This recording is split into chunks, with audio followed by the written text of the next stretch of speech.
இது மக்களுக்கான தேர்தல்.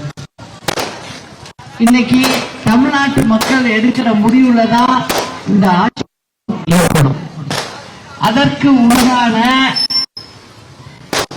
பதிவை நீங்க தான் செய்ய வேண்டும்.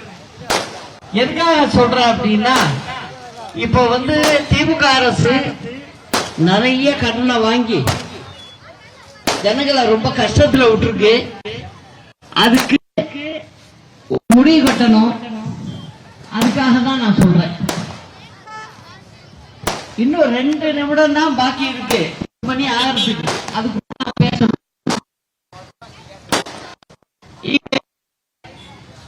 நம்மளுடைய ஏற்கனவே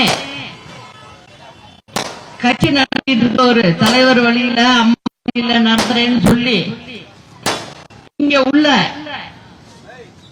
கழகத்தை சேர்ந்த தலைவர் அம்மா வழியுள்ள வந்தவங்களை தேர்தலில் நிக்காம புது ஆளை அறிமுகப்படுத்தியிருக்கார்.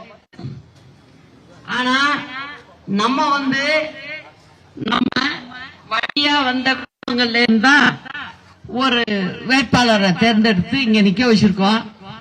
அதனால நீங்க எல்லோரும் இந்த முறை லால்குடி ஜோஸ்பின் அவருக்கு தென்னந்தோப்பு சின்னத்தில் வாக்களிச்சு அவரை பெருவாரியான வாக்கு வித்தியாசத்தில் நீங்கள் வெற்றி பெற வைக்க வேண்டும்.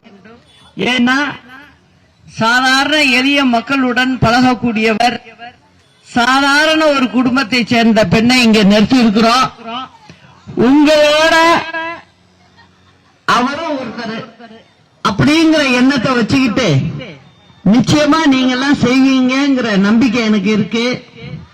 அதனால நான் வெற்றி பெற்றதும் திரும்ப இந்த தொகுதிக்கு உங்களை எல்லாம் பாக்குறேங்கிறத அன்போடு சொல்லிக்கிறேன்.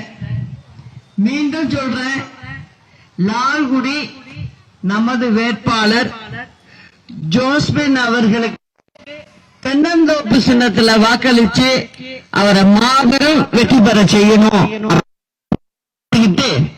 நாளை நமது அண்ணா நாமம் வாழ்க, புரட்சி தலைவர் நாமம் வாழ்க, புரட்சி தலைவி அம்மா நாமம் வாழ்க. நன்றி, வணக்கம்.